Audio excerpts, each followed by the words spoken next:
Bienvenue sur Ultimate Chronique. Merci d'être là. L'Arche du Jugement.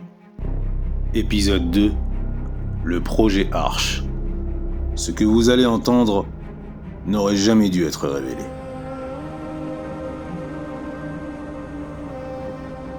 On raconte souvent que la fin du monde arrive sans prévenir. Mais la vérité, c'est qu'elle avait été anticipée depuis longtemps.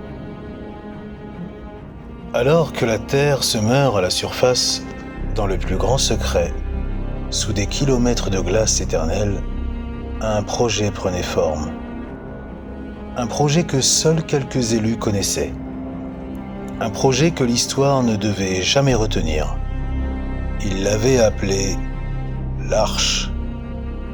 C'était presque biblique.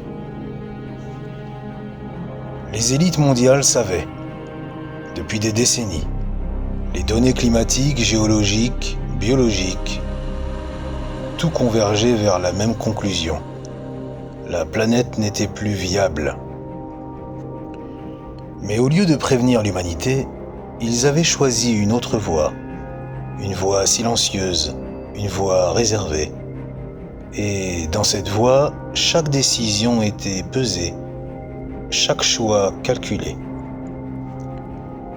Construire un vaisseau colossal enfoui sous la glace, loin des regards, loin des peuples, loin des prières. Chaque détail du projet était gardé secret, protégé par des équipes spécialisées, armées et loyales. Pour diriger ce projet, ils avaient désigné un homme, George. Ancien ingénieur en aéronautique et aérospatiale, stratège reconnu, meneur d'hommes, autoritaire, charismatique et surtout capable de garder les secrets. George savait tout. Il portait ce poids silencieux comme un manteau glacé. Chaque décision qu'il prenait affectait la vie de milliers de personnes. L'Arche n'était pas un simple vaisseau, c'était une promesse, ou peut-être une trahison. Elle représentait l'espoir pour certains et l'abandon pour d'autres. Sa propulsion reposait sur une découverte interdite, un élément longtemps classé, nié, effacé des archives officielles. L'élément 115. Une substance aux propriétés défiant les lois de la physique, capable de générer une énergie quasi infinie, assez puissante pour approcher la vitesse de la lumière, assez stable pour alimenter les systèmes vitaux et les pods d'hibernation de l'Arche. Certains murmuraient que cette technologie avait été étudiée dès le milieu du XXe siècle, dans des bases oubliées. Des lieux aux noms effacés. Roswell, Zone 51, Secteur S4. Des secrets que l'armée avait enfouis, jusqu'au jour où ils deviendraient nécessaires.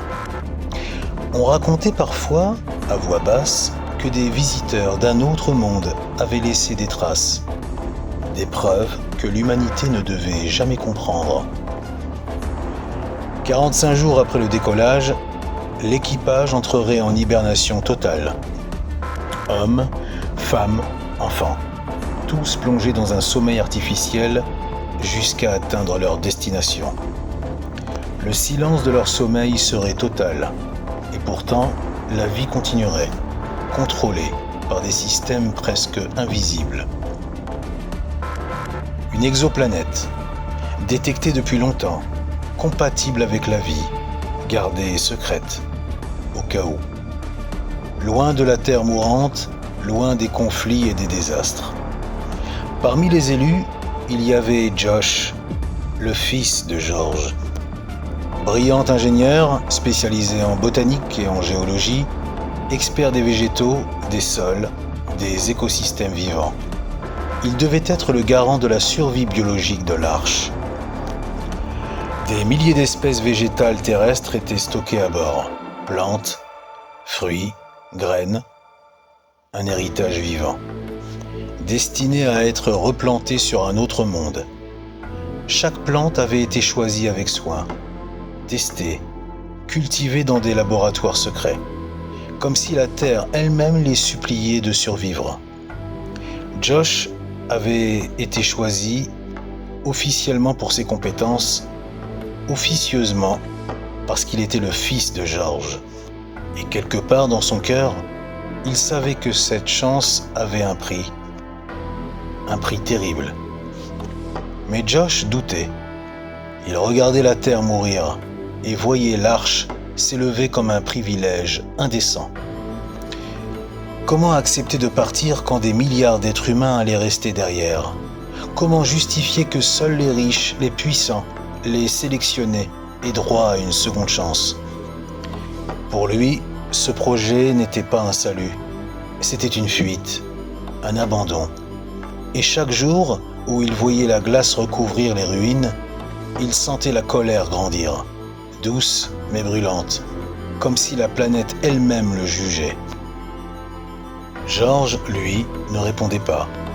Il avançait, droit, froid, convaincu que l'histoire se souviendrait des survivants, pas des laissés pour compte. Il savait que chaque choix portait une conséquence invisible et que le poids de ce silence serait éternel. L'Arche était prête, les comptes à rebours internes avaient commencé. Chaque système vérifié, chaque énergie contrôlée. Sans que personne ne le sache encore, quelque chose, quelque part dans l'espace, observait. Et le moment venu, il ferait sentir sa présence.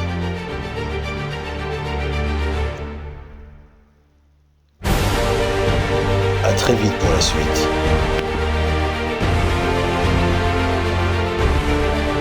Si ce récit vous intrigue, abonnez-vous. Et si vous n'avez pas encore vu l'épisode 1, il vous attend sur la chaîne.